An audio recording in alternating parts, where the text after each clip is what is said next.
and believe me, work they do, and a lot of them are here tonight. The volunteer effort in Benalla across all facets of life is the very glue that makes our community tick. From Meals on Wheels to the library, to the Lions, to our many sporting clubs, to the Gardens and Oval and Hall Reserve committees, to our rural town committees, to BPAC and the Gallery, Friends of the Gallery, to the CFA and SES, to Red Cross, the Salvos and Vinnies, and the list goes on and on. Life here just would not be the same without the extraordinary efforts of all these people and the role model they provide for the generations that follow, and follow, I hope they do. Challenging? Yes, there is much that's challenging about the role of counsellor, tonight being possibly one of them. First of all, the reading and the learning, which is a very big aspect of the role of a counsellor. Also the role of a counsellor as a public figure. And finally, the process which Peter Dunn referred to, of forming a view on particular issues and then participating in the debate, not only within council, but also out there in the wider community. Obviously, whatever stance, however carefully you take it, there's going to be those within and without council who've formed a very different view. But in my experience, this is essential, as it is precisely this debate that gets generated by this process that results in a better outcome for all, as it provides for more scrutiny and challenges you, or me as a councillor, to keep an open mind and collate the facts before deciding how to vote. I am seeking a second term, and if successful in gaining the support from the residents and ratepayers of Benalla and District, among other things, I plan to focus on completing the Edward Weary Dunlop Learning Centre and the Civic Centre Mayor Street project within budget, so we can start the CBD revitalisation process Benalla so badly needs. To obtain support from the council budget for the very first time for the volunteers and organisations who maintain our small towns. To deliver community plans for Benalla and our rural towns to guide the council plan. And finally, not finally, but to get Enterprise Park out of mothballs and working to grow our local economy.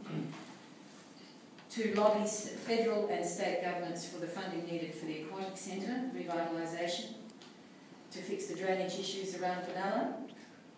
To upgrade and extend Benalla's footpath network, and to drive for greater value for money from council's roads and maintenance works. And finally, to continue to work on flood mitigation measures. Now, obviously, there is also the two planks that I've been passionate about from the beginning, and that is to keep rate rises as low as possible and to deliver lower debt ratios. In closing, I'd just like to say that a lot of misinformation has been put about the community about the performance of the current council, and there's just a few facts I'd just like to get out into the public arena to balance that. And the first one might be on the issue of the spend on roads in our term of council. By way of comparison, the previous council spent in total $13 million, rounding it out, on roads, of which Benalla Rural City contributed $4,815,000. In the term of this current council, the spend is close to $22 million, and the contribution of Benalla Rural City Council is $7,736,000. That is a 60% increase of the contribution out of council's budget on the spend on roads. I know it's not enough, but it's certainly a big lift. And I think we're all passionate about seeing our infrastructure get stronger. One of the other things about the increases in rates over the last term of council is that it's gone, the previous council, the average increase in rates was 10%, and that has decreased to an average of 6% over the life of this current council. Implicit in that is the philosophy that was set by Councillor Bill Hill's motion in the beginning, which I believe we all supported, which wanted to see rate rises go no further than 2% above CPI. And the reason for that was that the 2% was meant to be an investment in infrastructure, and that is what I think we've tried to roll out. So there has been also the issue of a petition going around the town about... Time's up, Susie. Yes, certainly. Inferring council is not sound in its financial sense. I can just honestly, it would come out in the questions, we can all assure you that is not the case. So thank you very much, and I hope you'll giving a chance to have a second term in council.